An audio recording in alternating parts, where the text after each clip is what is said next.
আপনারা কি রসুন ভর্তা কাঁচা পছন্দ করেন নাকি ভেজে?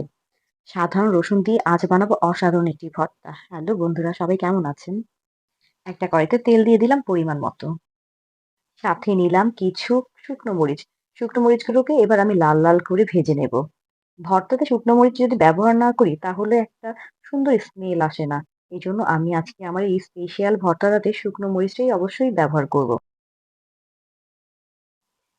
এবার তেলে দিয়ে দিলাম খোসা ছাড়ানো কিছু রসুন। গুলো গরম তেলে হালকা হালকা করে ভেজে নেব। একটু কম আঁচ দিয়ে ভেজে নেব জানি রসুনটা এর মধ্যে সেদ্ধ হয়ে যায়। ব্যাস, সাথে দিয়ে দিলাম কিছু কুচানো পেঁয়াজ। পেঁয়াজটাকেও আমি হালকা বাদামি রঙের মতো করে ভেজে নেব। পেঁয়াজ আর রসুন দুটাকেই ভালো করে একদম সফট করে ভেজে নিতে হবে। ভালো করে নেড়েচেড়ে রসুন আর পেঁয়াজগুলো ভেজে নেব। একটা ছোট টিপস দিতে চাচ্ছি, অনেকেই রসুন সেদ্ধ করে ভর্তা বানিয়ে খায়। কিন্তু আমার কাছে মনে হয় রসুন সেদ্ধ করে ভর্তা না খেয়ে রসুনগুলো হালকা তেলে ভেজে খেলে আপনি এটার স্বাদ, গুণ সবকিছুই ভালো পাবেন। তাই সেদ্ধ করে নেবেন না কখনো রসুন ভর্তা করার জন্য। যাই হোক, রসুনটা ভালো করে সেদ্ধ হয়ে গেছে। আমি চামচ দিয়ে একটু ভেঙে দেখলাম।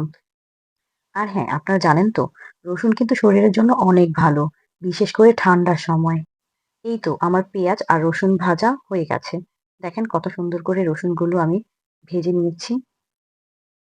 এবার একটি প্লেটে তুলে নিলাম। এখন সবগুলো ভাজা উপকরণগুলো একসাথে প্লেটে নিয়ে নিলাম।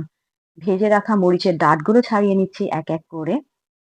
আমি আজকে শুধু রসুন ভর্তাটা শুকনো মরিচ দিয়ে বানাবো। আপনারা কিন্তু চাইলে স্বাদ মতো কাঁচা মরিচও ব্যবহার করতে পারেন। এবার কিছু লবণ দিয়ে মরিচটা ভালো করে মেখে নেব। আপনারা চাইলে গ্লাভস ইউজ করতে পারেন। আবার চাইলে পাতায়ও বেটে নিতে পারেন।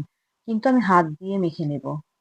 এই তো এক এক করে সবগুলো উপকরণ মেখে নেব। প্রথমে আমি মরিচগুলো মেখে নিলাম লবণ দিয়ে, তারপর রসুনগুলো এক এক করে একদম টিপে টিপে সবগুলো মেখে নেব। তারপর পেঁয়াজগুলো মেখে নেব। ব্যাস, এত কম সময়ে কম উপকরণে এত মজাদার ভর্তা। এই ভর্তা আপনি খেলে ১ প্লেট ভাত খেয়ে ফেলতে পারবেন। যাই হোক, আমি সরিষা তেল দিয়ে পরিমাণ মতো সরিষা তেল দিয়ে আমি ভর্তাটা মেখে নিলাম। কি যে মজা! আর এত টেস্টি হয়েছে না, আর এত সুন্দর গন্ধ বের হচ্ছে, স্মেলটা সেই হয়েছে। আপনারা অবশ্যই বাড়িতে কিন্তু এই ধরনের ভর্তাগুলো বানিয়ে খাবেন। মানে রসুন ভর্তা। এবার গরম ভাতের সাথে পরিবেশন করব। বিশ্বাস করেন ১ প্লেট ভাত শেষ হয়ে যাবে, বুঝতেই পারবেন না। আপনারা যদি এই সহজ রেসিপি পছন্দ করেন তাহলে ভিডিওতে লাইক দিবেন, কমেন্ট করে জানাবেন আপনারা কিভাবে রসুন ভর্তা বানান। আর নতুন হলে অবশ্যই ফলো করতে ভুলবেন না। আজকের মতো এখানেই শেষ। আবার দেখা হবে নতুন আরেকটা মজার রেসিপি নিয়ে। টাটা।